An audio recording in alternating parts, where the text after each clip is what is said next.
Guys, start clapping. Make some noise. Louder than that.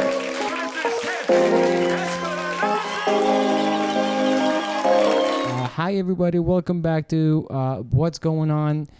Today, I have a phenomenal guest. One of my favorite comics in New York City. For reals.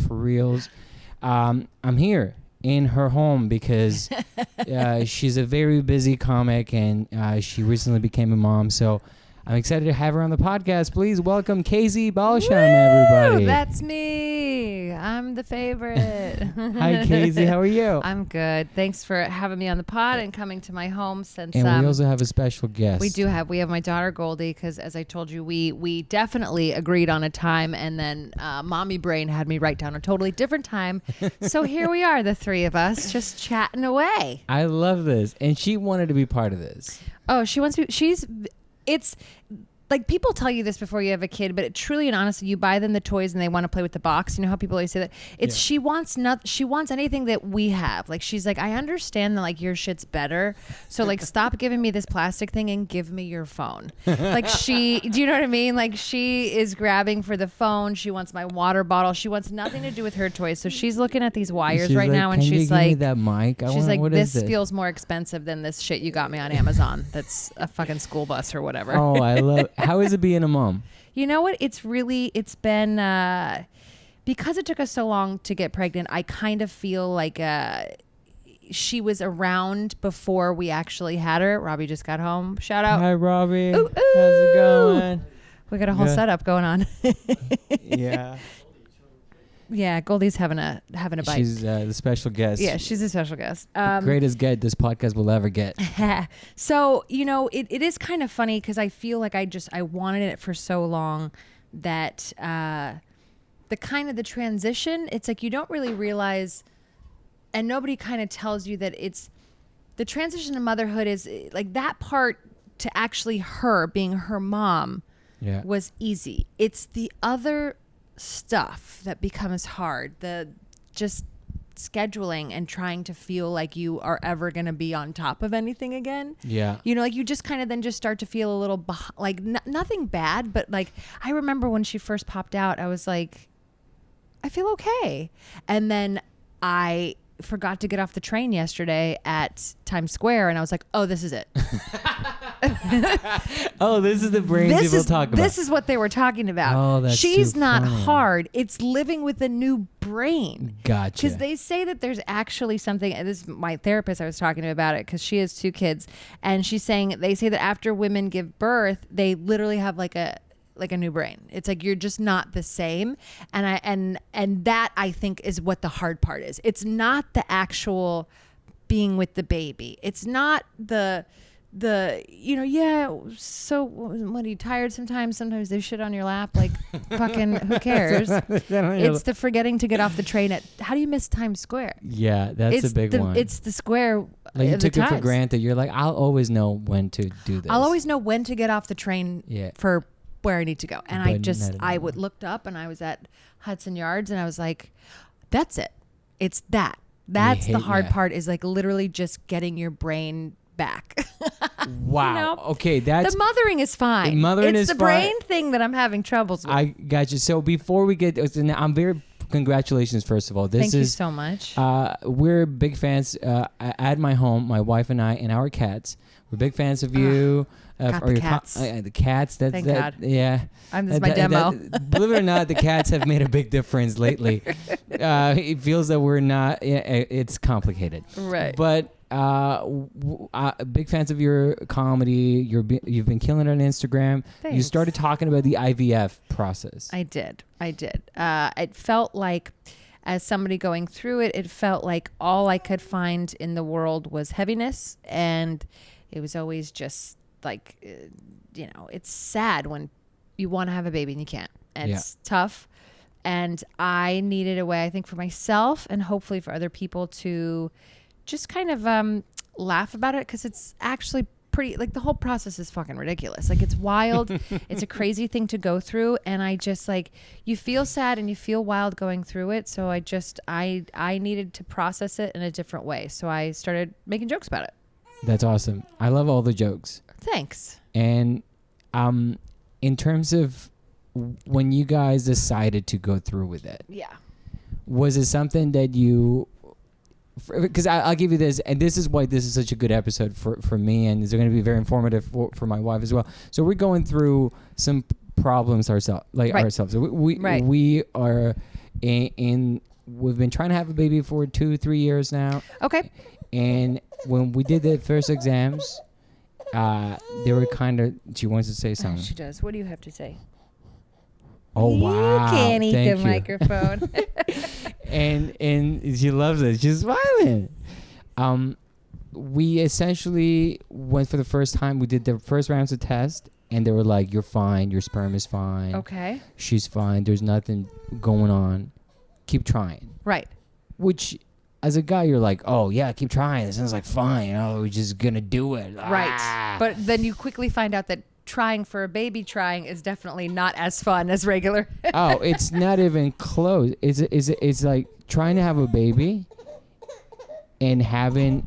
Sorry. No, it's okay. This is, by the way, people that are wondering, hey, how do comedians do this whole baby thing? This is how you do it. Casey's telling me before we started the podcast, she went to do a spot and she brought Goldie with her. Yes, it didn't go well. As you can So we will not do that again. We Yeah. will always either have someone home or have somebody she knows watching. Look But at that. She wants to be the start. She's she already does. part of this. she does want stuff. So it wasn't fun. They were like, keep trying. We're like, okay. And Mm-hmm. the problem with keep trying is that you try and then you go back to square one. But also, the keep trying is hard because the facts are that there's only like 3 days a month that people can get pregnant, Yeah. and so it's like if it doesn't happen then, you have to wait a whole other month, and that's part of even with like IUIs, which is like kind of something that people do before IVF, which is where they basically take the sperm and put it past the Yeah. cervix and just hand it to the egg, like, Yeah. hello, ma'am, here your dinner, and that's for people that good when if you don't have like a good swimmer, that's kind of like a good option there. Yeah. But again, like it always has to go based kind of around like a natural cycle. You know what I mean? Yeah. So you always have to, even with IVF, you're still kind of like, you have to wait till you ovulate and you have to wait for these certain things to happen. So there's not that many chances a year to actually try to get pregnant. If you think about it, Yeah, there isn't. it's 12. 12. Maybe That's it. 11, That's maybe what you get. If you have a long period, 11. If you have a short period, 13, possibly. I like that math because it is true. Once you put it into like, it's only 12. Like There's not a lot of realistically, time. you got 12 months out of the year. That's Yeah. it. And you have to wait every single time. The thing that's heartbreaking is, I mean, as a guy, I mean, we go through it emotionally, but like I see my wife every time she gets her period, and every time that we are not pregnant, I could see It's rough. her whole world is just the worst ever. It becomes like you really start to, because not only do the hormones that come along with getting your period, but it's also you want it so bad, and you have to do this like waiting period. Obviously it's like after you try, then you wouldn't know until 2 weeks later when you could test or whatever. Yeah. And so it's like you kind of live your life based on this what if, Yeah. and that's every month. Yes. And emotionally, it's taxing. It's Yeah. absolutely taxing to try to think every month, maybe this is it. Try to plan your life when you just assume that you can get pregnant. Yeah. So people will be like, "Can you go to somewhere in April?" I'm like, "I don't know, I might be pregnant." And that was 5 years. You know what I mean? And then all of a You've sudden, been doing this for 5 years. yeah, all of Yeah. a sudden it was like people would ask me if I would always kind of have this excuse of like, I can go unless I'm pregnant. Yeah. And then as I just kept not being pregnant, I was like, yeah, let's go, let's get hammered. Like it just kind of turned into, yes, get I can go, and we're matter. gonna drink. It's really emotionally taxing, and not to mention the fact that I don't know if you guys know this, but periods suck. They're not fun to get. Being pregnant and not having a period. I mean, I would do it all again, just not for, to you not know? get the period. You don't get a period when you're pregnant, so It's- that's a bonus. I'm glad you say that because that's where we're. And right now it's like we went through the exams again, and I mean it is complicated when you go to the doctor's office and they give you the whole thing. So I did my exams again, and this time my sperm 2 years ago was fine, and then when I went back, they were like, there is one problem with the morphology again. Like it didn't go to zero. And but morphology is when like the tails are coming out of the heads and there's two tails. That's right. It's just the shape. And so that then makes the quality of the embryo. This is going to be a camera of just my boobs. That makes the quality of the embryo not as good. Yeah, do you want? I can. We have that camera too, so Okay. we're always. Sorry. We're gonna have you regardless. we can flip this We too. can move that. You're going to have to do some editing, and I apologize. Oh no, it's okay. So yeah, you need the morphology is one of the issues for embryo quality. Embryo quality, and so they're like my morphology was 4%, and then it went down to 1%. Okay. And then I lied about the last time I masturbated on when Good they for asked you. Good for you. Because they already knew me, so I was like, I can't tell them the true number. So I lied, and then the doctor was like, you can't lie about this. We don't care. Yeah, it's like You just gotta tell be us. honest. We really don't care about this. And then when we went through with this, they made me go a third time. You went in a third time. A third time to do it again, for the third time, and they were like, okay, your morphology got better. Okay. But it's still below average. It went from like a 1%. It's all good. By the way, the camera's not going to be on Casey for this. It doesn't matter. It's 2023, but it won't be. I promise you. I don't care. This is what shuts her up. This is No, I love the sound of my baby's voice. Please don't report me. I just know that if she's pissed, it's booby time. She rarely gets pissed. Oh my God. This is pissed, the it's booby best podcast ever, because this is a real experience. This is how HBO would do like a podcast comedy special. Of someone's like, how is it having been a mom? It's like, I'll show you how being a mom is. I'm like, yeah, it's fine. It's just that you are constantly moving to try to get them not to cry. This is amazing. Okay, So, when I went to the third time to do it, I couldn't even get hard in the office. It's ridiculous to ask. Like even Robbie was like, I hate that place. Like, so when we first started, he would just do it at home, and we'd bring it with us on the train, which is a whole different experience. Oh, wow. You know? And I'm sure I didn't know you could do that. Yeah, well, when we did IUIs, which is again the one where they take it and they kind of they call it like washing it, where they spin it and they pull out. That's good what ones. we're doing first before we move to the IVF. So we would do it at home, and he would bring it. You have to hold it in between your boobs on the train because you have to keep it warm. So in your armpit or in your bra. And then you just show up there, and I just stop it. Yeah, no. And it's just like, I wonder how many other people on the train are covered, in cum.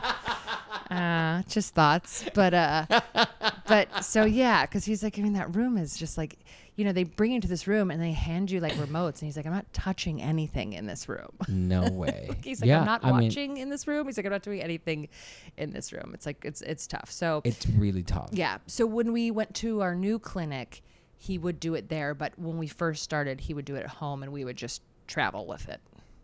I would have been happy doing that. Ask him if it's an option, especially with IUI. Okay, because we're gonna start the IUI process. As long as you keep it warm, just be like, can just ask them for like the specimen cup. Did you actually put it in your boobs when you were? You have to keep it either underneath your arm or in between, like in your bra, to keep it warm. Wow, yeah, they'll tell you. They'll look you in the eyes and tell you that. Yes. Because we're starting the IUI in November. Okay. And they tell it to you. I mean, again, I've masturbated 3 times in this office. I'm very familiar with the office now at this point. It's home away from home. And the last time I did it, I had a feeling of sadness. It was a feeling of like, I'm doing this for medical reasons, and I'm so frustrated with myself for not being able to do something that's natural. But that's the thing, is that like we don't live in a time where I truly believe that everything in our world has led to, like, as everything advances, I'll say, I think that phones in the pockets have fried balls. I think that laptops on the lap, that fries balls. It's all these things that we also don't know. Plastic, eating out of plastic affects fertility for both men and women. Fragrances attack the your why can't I, the word is, it's not the your endocrine system. No, it's not. That's not the word it is. But basically, like, it attacks. Why can't I think of the word? Because I have a child attached to my body. But fragrances, candles, like shampoo, like there's all kinds of this weird little shit that is in our bodies, the hormones that we have in all of our food that causes girls to get their periods at like age 9 and boobs at 10 because we just, we're not as clean living, and we're not and we have a lot more factors that are affecting fertility that you don't know about until you go into a doctor's office or you try to have a baby and you can't. Because it's like, you grow up and they make it seem like if you look at a dick, you're going to get pregnant. And it's like you just grow up being like, oh my God, like, In high school, that was the biggest thing. Yeah. Like, don't do that because... Don't touch it. Don't see one. Don't even think about one, or you're going to have a baby. And, then you're going to be a mom at 18. It's like they make it feel like it's so easy. And the truth is, it's like, I think it used to be 1 in 8 women. I think it might be 1 in 6. And not even women. I take that back because the fertility problems actually are 50-50. Uh-huh. The women have to kind of adjust more because we have to take the hormones.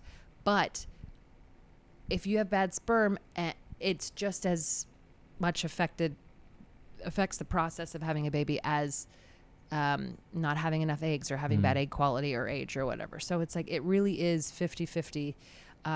But we just always think it's the woman because she has to physically do the most change. Yes, that's exactly, that's the misconception that a lot of people have. And it's interesting you say, because I've noticed, I don't know if this is because we're trying to have a baby, but a lot more people have IVF or like have fertility problems. Everyone you talk to. And it's like now it's like kind of becoming more mainstream because again, I think that we are fucking with our fertility every day with the things in our everyday life that we don't know about. The lady at the doctor's office is like, what do you eat? Because you need to eat healthy. And I'm like, I think I eat healthy. I don't know. I'm not going to Burger King every day. Because the thing is that also you could go to Burger King every day and be fine. They don't know, like there's so many factors and there's so many things that work for some people that don't work for other people. Like, and there's some people that, do these elimination diets or do certain diets that help the egg quality. The most basic shit is like, don't smoke cigarettes. Or don't I don't even think sometimes that weed is not even like as crazy as they make it out to be because I know many potheads that are fertile as fuck.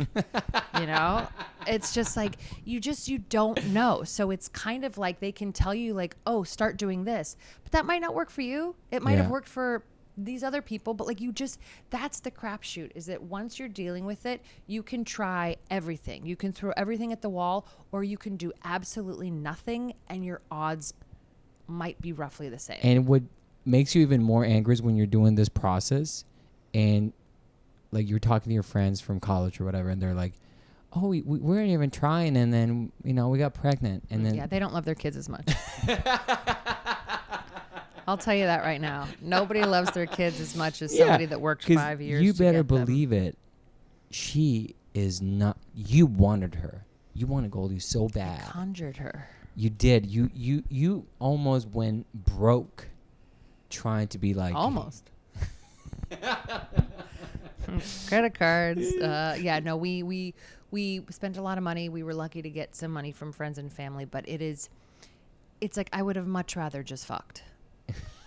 Like that's also the fucking thing about it is that people are like, and these people, it's like, shut the fuck up. These people will come to you and be like, well, the minute you do IVF, then you're going to get pregnant naturally. I'm like, if I did, I would be so pissed. Oh yeah. Because I've spent so much money. I have 4 embryos still at the doctor's. Like it's like going to the dealership wanting to buy like a sports car. And I was like, oh, by the way, you just got a Honda. Yeah. It's like, just, I paid for a sports car. I'm getting it. No, I've spent too much money that if I got pregnant regularly, I'd be like, get rid of it. Yeah. I'm having an abortion just on principle. Because I have spent money and I have ones, they're in the bank already. Yeah. No, but it is. It's expensive. It's very expensive. And when they were, we had to go to a class where they teach you, they give you the whole process of what it's like to do IVF, what it's like to do IUI. So, for men, it's simple. You just go, you jizz in a cup. Either I didn't know this, I'm going to bring this to the office now and be like, hey, by the way, someone told me I could do the homework at home. I don't have to do it here. The only thing is that she can't help you. Like my friend, I remember my best friend was going to do IVF and I think she blew her husband and they got the specimen and they're like, we can't use this. No. Like, this is tainted. Good for you, but it's not. That's what she wanted. She's like, this dude came here with microphones. I need to eat, man. Yeah, she's asleep. She needed a little booby and a little sleep. I thought, I thought I was gonna be able to push her nap time to 30 minutes. That's also the thing is like people You can't will tell mess with their you, nap time. people will also like hand you these rigid schedules and say it needs to kind of be like this, and it's like, you don't know what kind of fucking baby you're gonna get. You don't know. That's all of this is a crapshoot. You don't know what's gonna help you with fertility. Like again, the basic stuff is like, don't do like crack and don't smoke cigarettes. Smoke cigarettes. That's bad. That's It's really bad. Yeah. Okay. So that's what my nurse, like my first nurse was just like, don't do crack, and I was like, sure, I won't do crack. I've never done crack. Don't start. This is not a good time to start doing crack. Don't start crack. But it is, when the money thing does come into factor, you do start to be like, well, shouldn't I be trying? Shouldn't I be doing all I can to try? Shouldn't I be, shouldn't I not eat this? And shouldn't I do this? And shouldn't I do 85 jumping, whatever, like try to follow all the things. But also like the reality is mentally, if you can handle doing a bunch of shit, do it. But sometimes mentally just trying to get through the process. Yeah. Like that's all, like you have to do what you can do, because again, like you could try to do everything and it could not work, and you could do nothing and it could work. And it just works. So, but people, I think because there's so much money, there is this extra layer of guilt of like, am I doing everything I can? Yeah. And then you just go down these rabbit holes of research and blah, and it consumes you. And then you're also just like constantly, it's such a crazy process that like, it's like just do what makes you feel good. What would you, for a newbie like me who's going in we're starting the fertility process, where we said yes, what would be the best piece of advice you would give a couple that is going into it with lots of hopes? Yeah. But we also want to be cautiously optimistic. Like, what would you tell us? I'd say going in for the IUI, the 2-week wait is kind of the part that's like after they after they put the sperm in, and then you have to wait for 2 weeks. They tell you to act like you're pregnant, just in case. And I'd say do that to an extent, but also like, I don't know, you still kind of have to live your life a bit. Like you can't, it's hard to explain. Like I see people that are like, I didn't even move after for a day, and I didn't do this, and I only ate the pineapple cores, and I put a heat, like there's so much stuff that I'd say like, go do it, think good thoughts, put your energy into it, and then live your life. But like, it's easy for me to say that now, looking back. Did you dwell when you were doing this? During the IUIs, I didn't, because I think I wasn't as like, there's still part of me that was like, didn't think it was real. Like I was like, I can't believe I have I didn't feel like I was actually going through fertility issues. So I kind of, during those 2-week waits, I kind of was just like, it didn't feel real to me. So I had like kind of no emotion about it. And then I'd get my period and I'd be like, that fucking sucks. And then we'd start the whole thing again. Cause it's like the minute you get your period, you have to make a decision to start the drugs again. Cause you have to take the drugs for IUI on your period. Yeah. And so you have to quickly be like, okay, I can do this again. And then I blinked and it was 4 times in the pandemic.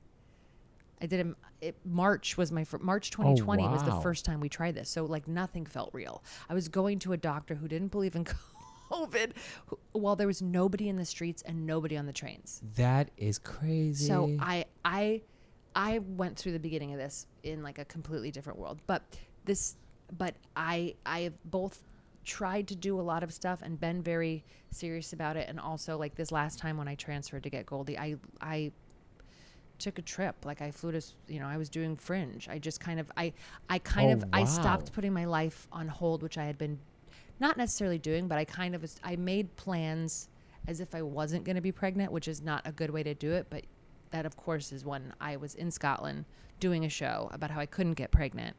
And I found out on day 4 that I was pregnant. That's amazing. So it is just kind of this, and I'm not going to say just relax, don't think about it, because you're going to think about it. Yeah. But just live your life in thinking about it. Just be mindful that this is happening inside your body, but don't like punish yourself. Yeah. Don't don't say no to things. Like if somebody, if you're not feeling well, whatever, but like if, try to still just do the things you would do if this wasn't going on. You kind of still got to live your life around it, because I think that if you just are constantly sitting and thinking about it, for me, that was like, I couldn't, if I just sat around and thought about it, I would fucking lose my shit. It. Yeah. So it's like I had eventually, That's great advice. I had to kind of keep keeping on, Yeah. And it was also, it's nice to be distracted. Some people want to just live in it, and I get that. Some people are like, no, this feels better to me, to be calm, to do this, to do my meditations and stuff like that. I was like, I need to get on stage. I need to go places. I need to go out to eat. Like and that's a way for you to meditate, I guess. To just not think about it. Yeah. Yeah. Thank you for that. I appreciate that advice. I mean, if that makes sense to you.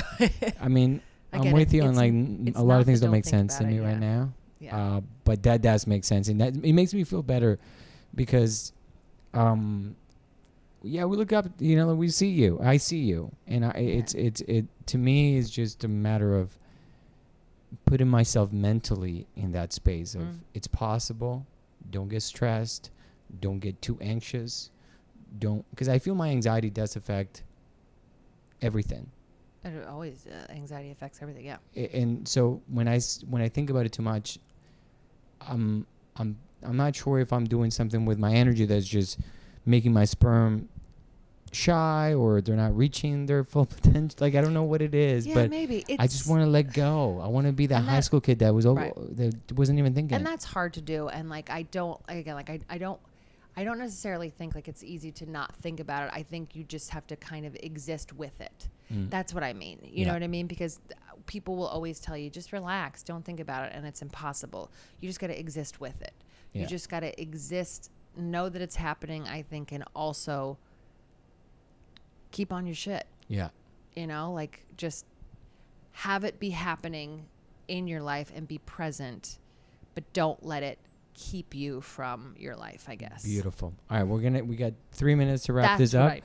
That's great advice. Let's wrap this up real quick. Okay. I'd like to thank you for taking the time from your very busy day. Yes. To do this. We started chaotically, and now we are in a nice, calm Is this zen. what it's like to be a parent? It's just chaos and crazy, and then it's just like everything's normal. Nothing's happening. And like I said, she's a dream, but I should have known that she was just like wanting a boob, because that's really the only time she gets pissed. Okay. She's pretty. You try to trick her. She's not today, yeah, Mom. She hit the bottle away. She's like, I know what you have under your shirt, so again, give me the goods. Give me the goods. Like, she'll take a bottle from Robbie, obviously, because yeah, he's like, this guy doesn't have it. He has no breasts. That's awesome. But when Mommy's around, but now she's asleep, and I will definitely, if you don't mind, I'll reach out if I have questions about this, like in terms of. Please, anytime, anybody. I'm so open to talking about it, because I think everybody should.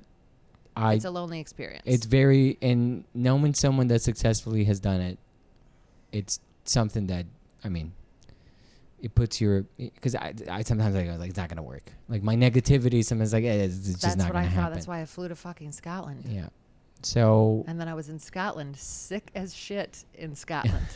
Just puking your. Just during, and that there was a trash strike, so they weren't taking out the trash. Oh, that's brutal. It was excellent. It was brutal. But, like I said, it existed in my life, but I needed to say, I still need to make my plans, and I still need to be a person, even though I'm going through infertility. Yeah. But it took a while. Yeah. It took a while to feel like I need to exist alongside it.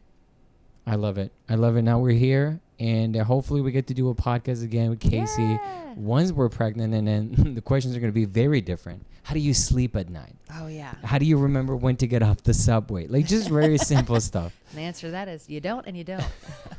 No, we sleep. Thank you, Casey. I know you're on tour. Yeah. So, oh, yes. I'm going to be in Salem, Oregon on October 6th. I'm going to be in Seattle, Washington, October 7th. And I'm going to be in San Diego, October 18th. And then some other shit. Follow me on Instagram. Follow Casey on Instagram. Oh wait, can I plug my podcast? Of course. I have it's a loose parenting podcast called Never Not Tired with Ari Finling, and we talk shit, and then we kind of get into some parenting stuff. So get into it, listen to it, follow Casey, one of the best in the business, and she's a great comic, mom, person, human being, everything. So appreciate you for tuning in, and I'll see you guys next time. Thank you. Thank you, Casey. Okay, guys, start clapping. Make some noise. Love it, yeah. Producer Steph. Escobar.